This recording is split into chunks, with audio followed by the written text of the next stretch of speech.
first thing I wanted to start out with, and I have gloves on, so I don't have to keep washing my hands when I'm doing this, is the first recipe, which is lemon chicken using, or Burberry lemon chicken using chicken thighs. I wanted to show you some easy methods to clean them up, because when you buy chicken thighs, they're pretty gross. There's tons of skin on them, tons of fat. So what I typically do is when they're on sale, I'll buy like 1 or 2 big packs of them, and I'll clean them up and separate them into packages based on serving size and freeze them. So when I defrost them and I want a quick, easy meal prep, it's there, it's available. I don't have to do the work. And it's wonderful not having to do the work when you're in a rush, especially if you're making this type of meal after work. If everything's already prepared and prepped, you don't have to worry about it, and it's a very quick process. You probably can buy them cleaned or get skinless, boneless, but I feel like skinless, boneless doesn't have quite as much flavor. When it has the bone, it just makes it a little juicier. So let me just show you a couple things here.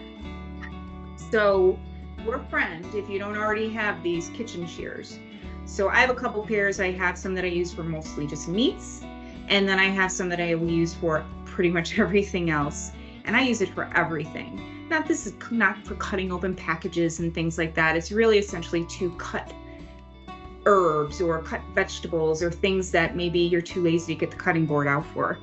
But I love it for all types of different meats, cutting maybe chuck steak up to make stew or soups or something like that.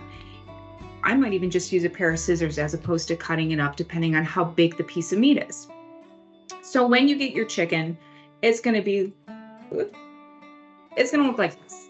It's just going to be this gross, big, skin-filled meat. So what you're going to want to do is you can actually clean it up and still keep a little bit of the skin on the top, because when you keep the skin, it'll keep a lot of the moisture within the chicken. So you don't have to eat it after the fact, although it's usually delicious. You can just discard it after you're done cooking your meal. So I'm going to show you with this how to do it with the skin on. You don't have to, but again, it will keep those juices inside, and it'll keep that top layer of chicken nice and moist. So with this, you're basically just going to cut off the ends, which is just that big piece of skin there. With all chicken thighs, you can just put your fingers under there, kind of rip it to one part, and it always stays. So there's a section of the chicken thigh that will stick on there, and that's the part you want to keep, because when you're doing this recipe, you're going to be seasoning all of the actual meat itself, and then you're just going to flip over the chicken, so you have this kind of little package here that you can cook. But all the seasonings will be under, as well as on top. If you do want to eat the skin, it still will be delicious. So when you do that, you're still going to notice there's going to be a layer of fat here. There might be some little pieces in here that look gross that you want to cut out. You can do so. You're just going to want to cut the ends here, and then make sure it's just a little cleaned up package. Not lay it flat like this. You're going to want to kind of tuck it underneath.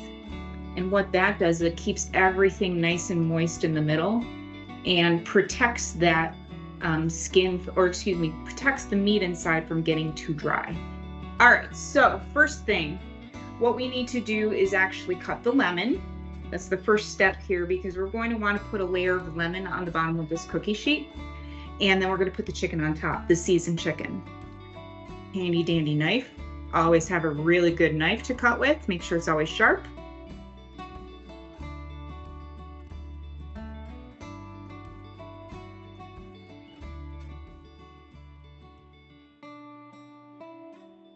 I hate glass cutting boards, but I didn't have room for my big cutting board. So what you're going to want to do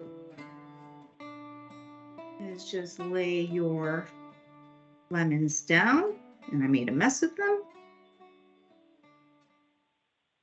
Now I'm going to do 4 chicken breasts on here. So obviously I need a little bit more lemon because I'm going to do 2 per each.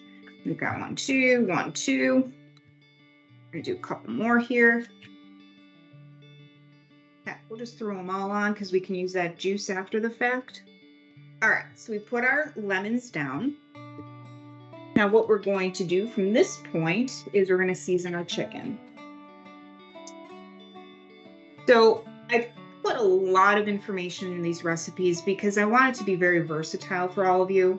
If you don't like spicy, you're probably not going to like bearberry seasoning.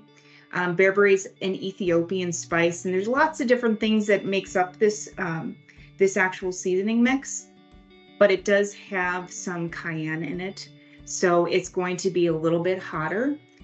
You can just put a little bit on there and taste it taste it when it's done. You can add more if you want to. I love it, and I add it to all sorts of different things. And I'll go over some examples when we're done here. So I buy it kind of in bulk.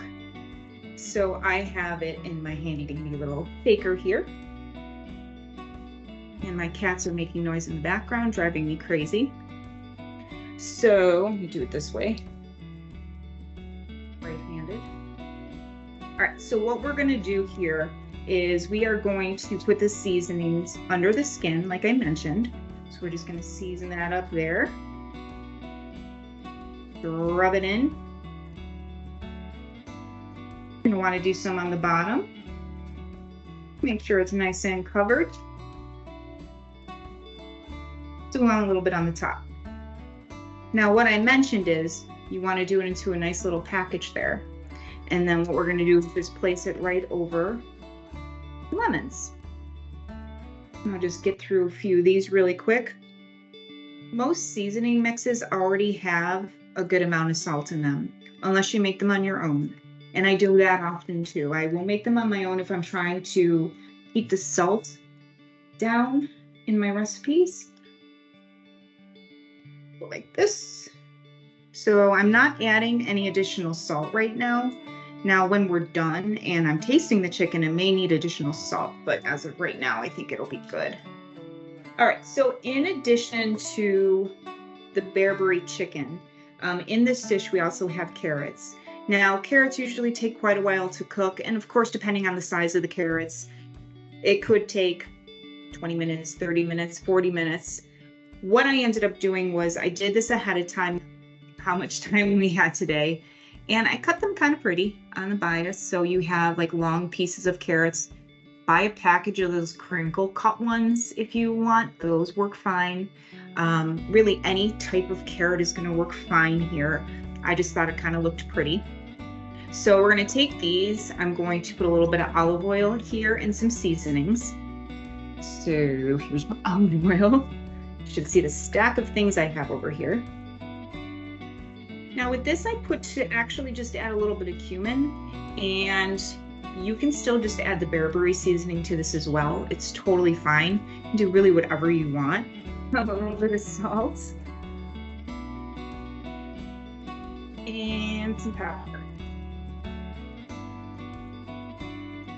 Just gonna do that a little bit. Make sure that's all nice and coated. You can also do it on your cookie sheet. Pretty often, I'll just put the oil right down on the cookie sheet, or cooking spray if you're really trying to keep the calories down. And then I'll just throw the seasonings down first, then add the carrots or the tomatoes or whatever other vegetables you have and shake them up. All right, so we're going to put that down here. And do them as nice as you can. I'm using a small cookie sheet because there's just 2 of us here in this house, and I don't want to make too much. Plus, I didn't have that much room. So we're going to put that here, and notice that there is a little bit of space on the end, and that's going to be for the garbanzo beans, which will be added later. So right now, because these are items that are going to take longer to cook, we're going to put them in the oven, and I put on here to put it at 450. Because we want it to cook hot and quick. It'll caramelize the carrots, and it'll create a really nice crust and nice crispy skin on the top if you do choose to eat it. It won't make the chicken dry because chicken thighs are really easy to cook. You can overcook chicken thighs and they'll still be really good. Chicken breasts, on the other hand, dry out very quickly and easily, and it's something you do need to watch and make sure that you're keeping an eye on it. Chicken thighs, pretty easy to cook. All right, let me just go throw this in the oven and I will go over some of the other ideas. Okay, so I wanted to add some other ideas for this because it's chicken. You can do almost anything with chicken and vegetables in one of these sheet pancake dishes. You know, really the sky's the limit. You just have to keep in mind that everything cooks at different temperatures, and you need to just be aware that things are going to cook quicker than other things. That's why we have the carrots and the chicken in first. Okay, so a couple things here. I said you can substitute the chicken with fish. You can pretty much do that in any of these dishes if you'd like. If you want to just do vegetables, you can just do vegetables as well. So with bearberry, the actual spice, if you're like, I don't want to buy it just for this one particular recipe, what else can I do with it? So a few things that I do, I add it to barbecue sauce. If you're trying to keep sugar down, you can make your own sauces, which is what I do. And then I typically don't use sugar. I'll use honey or agave syrup to make that sauce because I still want it to be a little sweet. You can put it in meatballs or any type of meat dish. It's going to change, obviously, the flavor profile. You don't want to put it in your spaghetti, perhaps, but it's delicious. You can put it really on any type of meat. So I also put on here that there is a really delicious and very common Ethiopian dish called dorawat. And I put a little information on there on how to make naan bread, how to do a few other things that could go really well with this dish. And with that, it's like a stew or a soup. You can do it right in your Instant Pot, because I know people requested recipes on that as well. So your pressure cooker, you can use your crock pot as well. It's delicious. It's a lentil-based soup, and it's got coconut milk and different things in it. I believe either tomatoes or tomato paste and other vegetables you can put in. It's delicious, but it does use bearberry seasoning as well. You could also add Indian spices if you don't have bearberry. Instead of using bearberry, there's another spice. It's called za'atar. Za'atar is a Mediterranean spice, Middle Eastern, used in some like Greek dishes, Arabic dishes. And that's a really good spice you could use for this as well, but it's really good. I suggest using that too. And I think I have it on there. So it's a little bit darker here, you can see, and it's got little sesame seeds all throughout it. I like it with olive oil, so if you have olive oil, you can put some in there. It can be used as a dipping oil, or you could spread it on a little bit of pita or naan bread or whatever flatbread you have. It's also really good if you add it to hummus. So I make my own hummus and just add a little bit of that to it instead of cumin. And you could also put it on veggies, proteins, tomatoes with feta. You can make a little tomato feta, put a little za'atar on the top with olive oil. Delicious.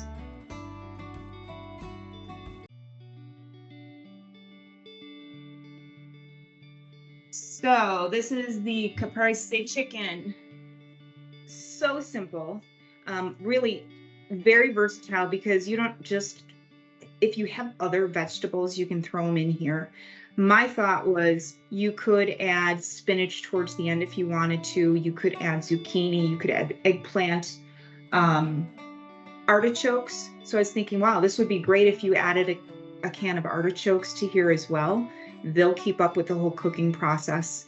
And because this is going to take a little longer to cook because I put chicken thighs, I didn't have boneless breasts. So I did use chicken thighs here as well, except for I took the bone out. So here it's really easy. What you're going to do is just spread some olive oil on the bottom of your pan, like I mentioned earlier. Throw all your seasonings here. Now, I put an Italian seasoning mix. I just kind of do my own thing, and I add a little bit of garlic powder, onion powder, oregano, a little thyme. Sometimes I'll add a little bit of mint for fun. Paprika if you want. Really, the sky's the limit. You can really add anything to this. If you want to keep it a little bit more Italian flavored, you would probably want to stay away from some seasonings, but you're fine if you're adding like oregano and thyme and those types of things. So I put that down on the bottom. I took the tomatoes, threw those on here first, to move them around a little bit. And then I took the chicken, did something similar. Make sure they were seasoned all the way through like I showed you earlier. With this, I added a little something different. I'll show you what that is. I make my own different salts, and if you're interested in doing that, I can give you more information. So this is a rosemary basil kosher salt that I made. And because I grow my own herbs and I always have way too many at the end of the season, I'll take that, I'll chop up the herbs, I'll throw them in kosher salt, and then I'll throw them in my toaster oven and bake them for a little bit to get all the moisture out. Stays forever until you want to use them. And that salt is then infused with flavor. So you could just use this on it without adding on anything else, or you could add additional seasonings if you want a little bit of a garlic or onion flavor. So I added a little bit of this to the chicken in addition to some other oregano and things like that. Salt, pepper, depending on how much you put in there, what seasoning mixes you use. There's all sorts of seasoning mixes that you can buy if you want to. You could buy something like a Creole seasoning. If you don't want to make this like more Italian based, you could do that. Handy dandy Lowry seasoning salt. This is great, but keep in mind it's salt, and if you're on a low sodium diet, you got to be careful with that. Plus it has sugar in it. So a lot of the seasoning mixes that you buy will most likely have sugar and salt in them. So just be aware of that. So that is that. Very easy to do, obviously. You don't have to cut the tomatoes unless you want to. They will literally blister. They might still be in one piece. They might blow up. When you actually just touch them, they'll just go with all the sauce and the juices coming out. But totally fine to leave it like this. So what we're gonna do is we're gonna put this in the oven as well. Although it's 450 and 400, but that's all right, it'll work. Experimentation, right? So meanwhile, I'm gonna throw this in there. Balsamic vinegar. So we are going with more of the Italian theme, right? So we want to do tomatoes. We want to do the caprese salad style of chicken. So you can buy any type of balsamic vinegar. I have a lot of them, but I go through them so quick. Just buy your normal balsamic. You can put it in a pan, turn it on low and let it simmer until it thickens. And depending on the temperature you have it at, it won't take too long to thicken up. You want it to reduce probably around by half. And you're gonna want it to look like this. So see how, I don't wanna drip it on my table. You can see how thick it is moving around, kind of like molasses or honey. You can also take the easy route and buy yourself some already in a container.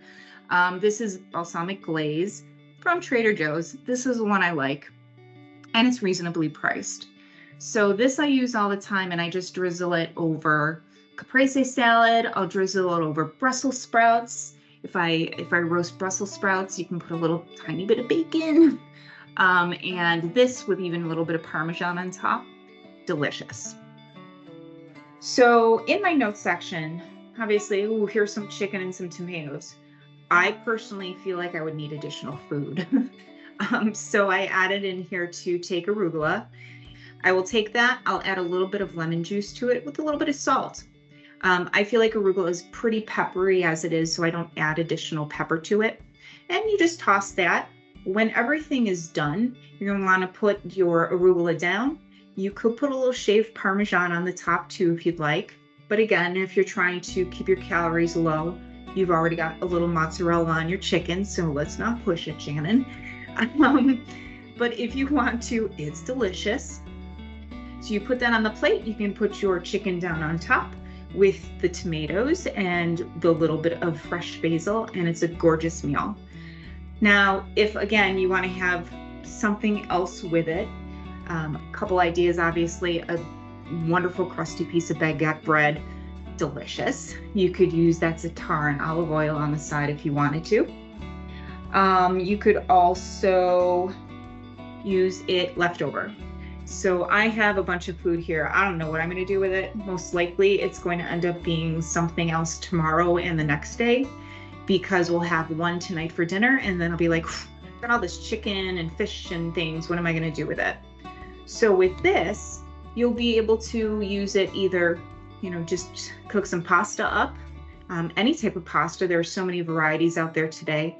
Your wheat pastas, chickpea, lentil pastas. There's so many different varieties that you can use that are lower in calories and gluten-free. So you're going to want to cut that up and throw it over your pasta.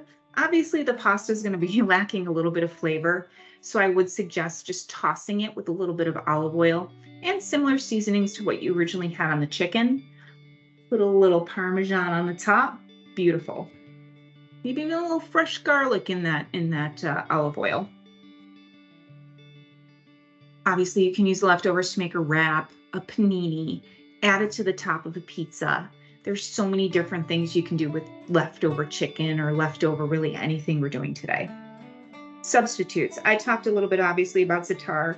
So another great dish to make like this is, instead of making, like I said, the Italian way, skip the mozzarella cheese. What you're going to do once it's cooked is actually put some feta on top. I also added halloumi. Halloumi is a very salty, tasty cheese that really doesn't melt. Like feta really doesn't melt completely either, depending on the type that you're using. But if you're buying the good old standard, plain old feta, it does not have a good melting point. So you can put that on top knowing that it's not going to melt as beautifully as that mozzarella cheese. But to have that there on the top with, you can add spinach to it. You can add pita to go with it. Delicious. In the recipe, I did put a link to pomegranate syrup. I really do like it. It's great on Mediterranean dishes, and it replaces that balsamic. It has a completely different flavor. And so if you did go the route with using za'atar instead, it's delicious. One other thing that I forgot. So I like to make my own polenta, but when I'm in a pinch, you can buy it like this. So what I do is I take this and I will put it into little slices, and I will either throw it in a pan just to crisp it slightly with a little olive oil and seasonings.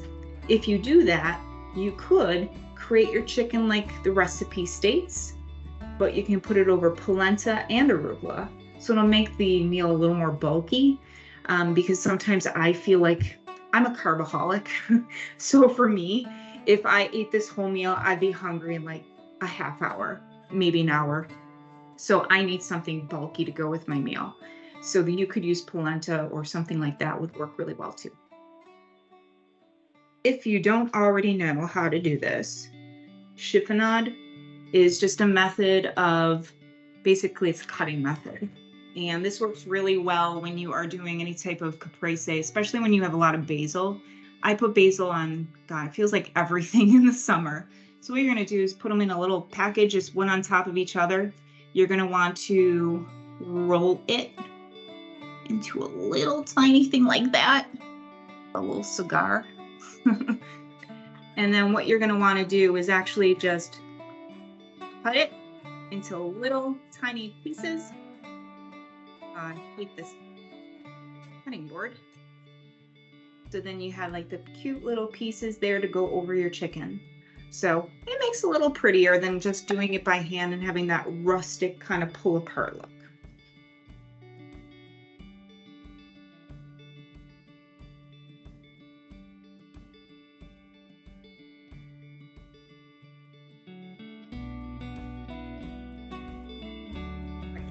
So the next one. This one is baked fish and chips with snap peas. Now this one is great because, again, you are just basically creating whatever vegetable or cooking whatever vegetables you have on hand. I had regular potatoes. I had a couple sweet potatoes. So I ended up just cutting those up. Beautiful. And putting them in cold water. So I did this last night, one of the things I prepped. And I put it in cold water, took it out in the morning, and no brown marks, no nothing. Beautiful, ready to go, cold, which if you actually put them in the air fryer or something, or if you're deep frying, don't deep fry bad. If you're doing that though, having them very cold helps get them crispy. So what you're going to do here is we are going to put some olive oil in here. All right. What else did I say here? Okay, so we're going to do salt, garlic powder, paprika type thing here. Yep. All right, so we're going to put a little olive oil in here.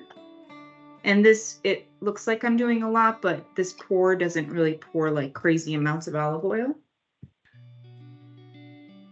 I feel like I need a bigger island. And we're just going to do some seasonings. All right, so we're going to do salt and peppers. There's nothing like freshly ground pepper. I don't even have normal ground pepper in my kitchen. And then we are going to add, we'll add some of the seasoning mix. It's quick, it's easy. Why make things hard on ourselves? And this is basically just, it has salt, pepper, onion powder, garlic powder, paprika. I think it has a little bit of sugar in it. So be aware of that. I'm just going to toss it.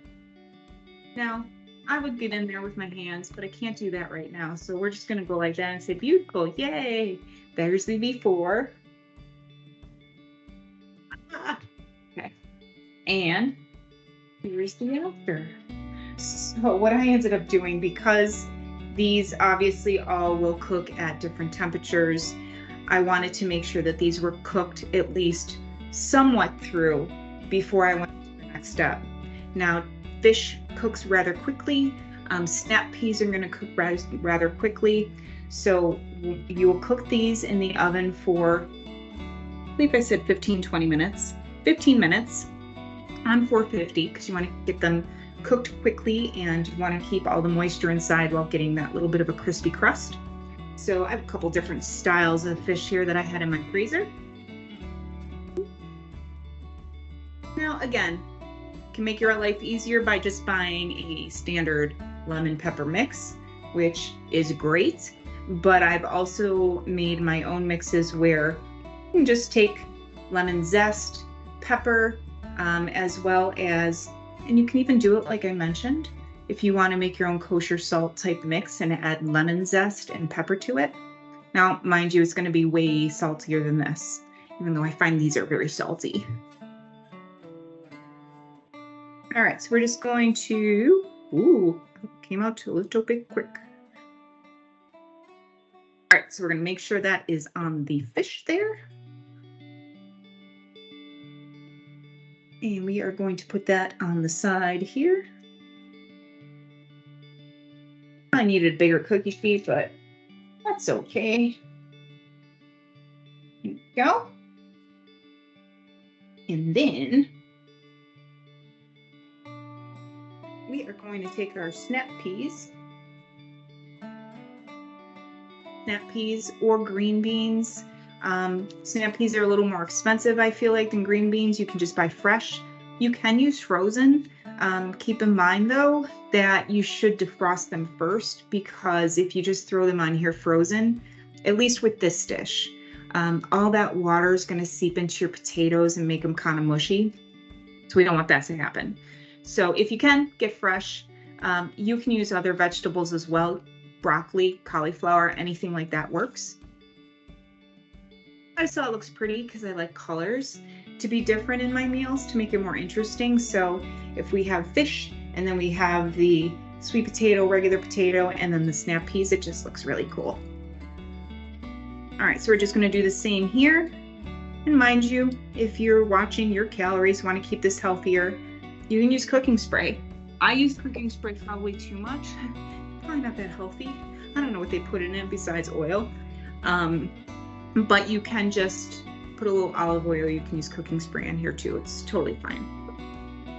And we're just going to do some salt and pepper.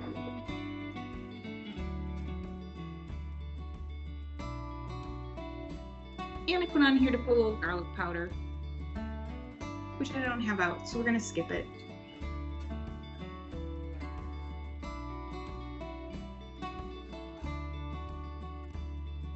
So again, depending on the thickness of your fish, it's going to either be, the recipe will work really well for you, or if it's really thick, or if maybe you want to use salmon or something thicker like tuna or whatever you have, it may take a little bit longer.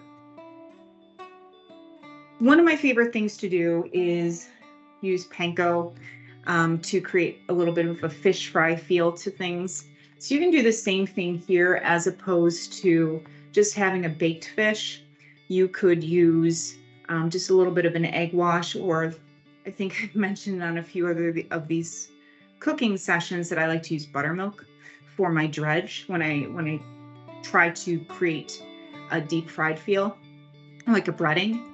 So I'll put it in a little bit of buttermilk, and then I will put it in panko.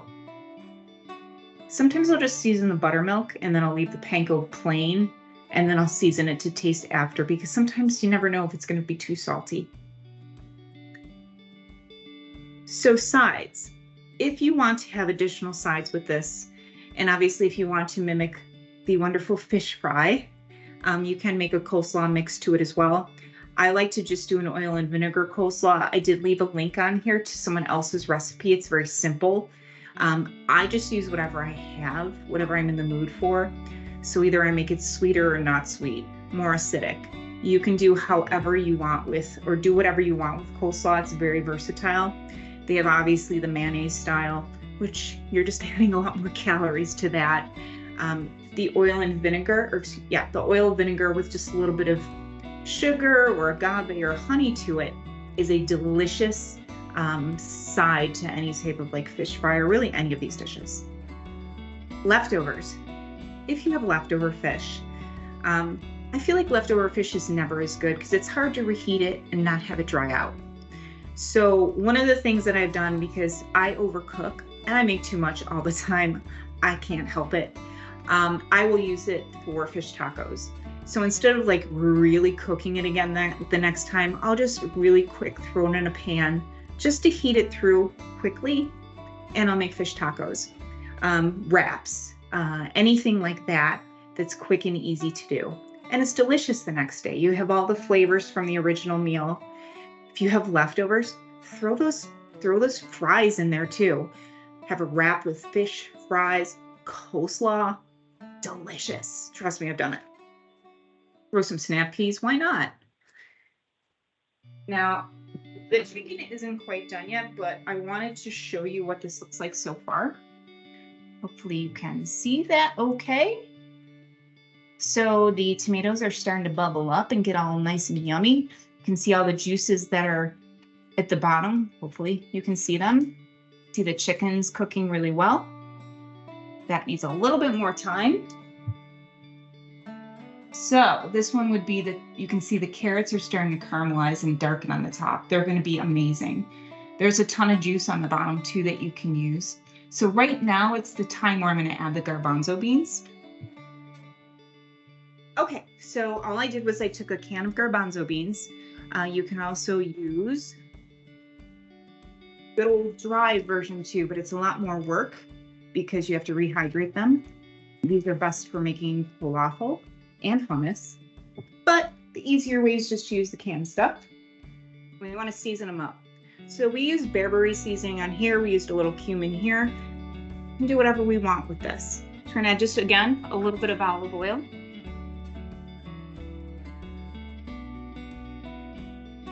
I always rinse my garbanzo beans first. Okay. And then we are going to add a little more bearberry. Why not? I'm not sure what I had written down, but all right. I spilled some. Okay. Again, if you have a bigger cookie sheet, it would probably fit a little bit better. All right, so we've got those down. You want them to be on one layer if possible, so they cook evenly. Okay, I will give that a little bit of time. I might be able to show you at the end, adding the mozzarella cheese and the basil to the caprese chicken, depending on if it's done or not. So I'm going to get into the next couple. Now, I did not make the next two. I would have way too much food. I wouldn't know what to do with it. So I wanted to talk a little bit about them though. And I wanted to provide you guys with a little bit more, a few more ideas on easy sheet pan meals. Obviously, fajitas are simple, right? It's so easy to do. But here's some ideas on how you can use this recipe.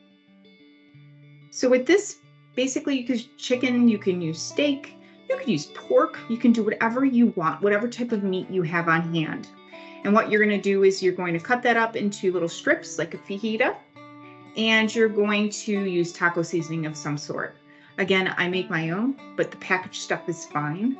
Just know that there is more sugar and salt in that. There's quite a bit of sugar in the store-bought kind.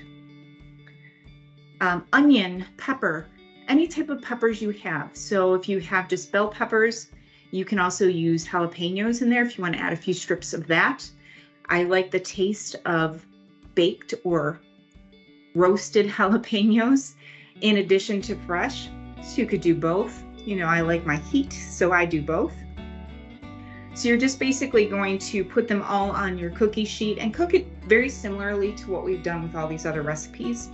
The nice thing here is you can create so many things with that mix after the fact. So obviously you can make your taco salad. You can make your regular old fajita tacos, anything like that. You can cut it all up and add it to scrambled eggs the next day. Delicious. I like to make them into breakfast burritos. So you can take your mix, throw it in a pan, chop it up first, throw it in the pan, add scrambled eggs to it, maybe a little bit of cheese, and make burritos. Great for meal prep because you can make a ton at one time and then just freeze them. Fajita soup or tortilla soup. Obviously tortillas have a lot of calories, so you can skip that part or just put a few in your bowl while you're serving it, because tortilla soup technically is pretty healthy because you're just using all those vegetables. You're using a tomato-based broth. Where you're getting into more calories and something like that is the adding of all the tortillas to the soup. Mexican stir fry. So this is essentially just taking all those ingredients again and throwing it in a pan and stir frying it, but adding rice. So stir fry or like a Mexican rice. There are so many things you can do with these leftovers. And with all of these meals, depending on how much you make at one time, you can, again, meal prep, have them for multiple days. You can also use some of these and freeze them in individual portions or serving sizes for your family and recreate them. So if you make a ton of this fajita mix, you can freeze it in a container and actually just throw that in the freezer for the next time and think, okay, what can I do with this? I'm making chili. I'm just going to add this all to my chili mix. Why not? It'll taste delicious. I've added pulled pork to my chili. Anything that I have in the freezer, I've added to my chili, it seems like, and it just enhances it. The last one, also, I didn't make this one, but I have made this one before, and it is so simple. And again, this one is even more versatile than the fajitas, I think, because you can put it almost over anything. This is just shredded chicken that you make in the crock pot. Throw all the ingredients, boneless chicken breasts, which don't get dried out and disgusting like you would think. Sometimes boiled chicken or something that, especially with chicken breast, it seems dry or chewy if you cook it for too long. With this, it actually stays really good. Chicken broth, salt, pepper, garlic powder, paprika, put in bell peppers, put in onions, sliced mushrooms. If you have other things you want to add, go for it. There are no rules. So you can add that to it as well. And then also some ideas on what you would do with that. So all the directions are there on how long you need to cook it. What I did with it was at one of our Bill's parties, I made both Philly cheesesteaks and I made chicken cheesesteaks. So I took this chicken for our chicken cheesesteaks and it was amazing. I was kind of like, it's going to be as good as the Philly style, but it was delicious. I made my own cheese sauce and just drizzled a little bit over it. Kept it pretty healthy though, because if you look at the ingredients, it doesn't really have anything that would be fattening or high in calories per se.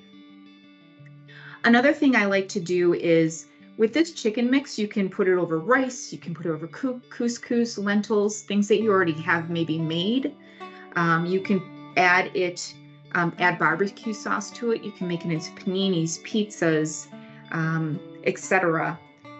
I like to even fill it into like a potato skin. So if you have potatoes, hollow them out. You can put a little chicken inside, maybe a tiny little bit of cheese on top.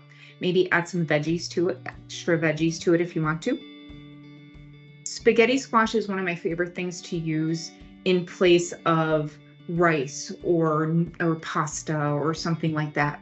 So you can have your spaghetti squash and then put this on top.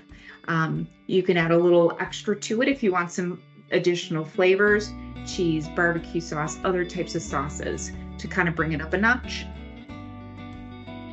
Egg rolls. I love making my own egg rolls. I always have egg roll wrappers because, again, I make too many things. And I swear, you can pretty much turn anything into an egg roll. The other day, I actually had a bunch of things that I stir-fried and some other things, sauces that I made, like dipping sauces. Literally just threw it all together in a big bowl, mixed it up, put it into egg roll wrappers. I don't deep fry them. I do air fry or bake them. They are not as good, but they're still really good, and they're way better for you. Add mixture to soups, stews, chili bases. Really, the sky's the limit. It's a chicken-based mixture with vegetables, and it's very, very tasty. So you can really add it to anything that would require something like chicken. And it's already cooked and it's ready to go. If you make a large amount of it, it's a great thing that you can freeze and then just unfreeze as you need it. So from here, what we are going to do is we are going to take fresh sliced mozzarella cheese. We are going to put that right on top of each piece of chicken.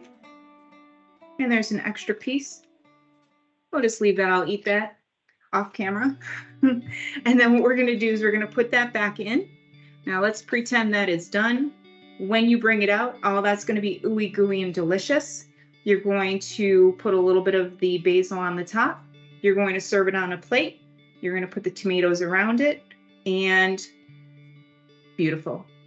Probably put a little bit of the drippings on there too, so you have a little extra juice on your meal. A little extra added flavor from all the drippings from the vegetables and the chicken. Other than that, do you have any questions for me on any of the dishes that we prepared today? I don't have any questions, but I am absolutely amazed with your cooking ability and just like your knowledge of just spices and it's just, this was really cool. I'm so happy I did this. Oh, so thanks. Thank you so much. You're welcome. You're welcome. I honestly, anytime you have something that you don't know what to do with it, like an ingredient, I will literally just go in my freezer or my pantry and say to my husband, we're just gonna do like Chopped today. If you've ever watched that show on the Food Network, and I'm like, grab some more. Don't tell me what they are, and I'm gonna make something of it because I don't have kids. This is all I do. Well, it's fun. It's awesome. Thank you. Yeah, if you have any questions on the recipes, and I have tons of seasonings. So if you want to just sample any of them, let me know. I can bring some into the office. I'm happy to do that because I buy everything in bulk. I've got a problem. All right. Anything else, guys? Oh, thank you so much. This is great. You're welcome. You're welcome. Thank you so much, thank you, Shannon. Shannon. Awesome job. Have a good afternoon, guys.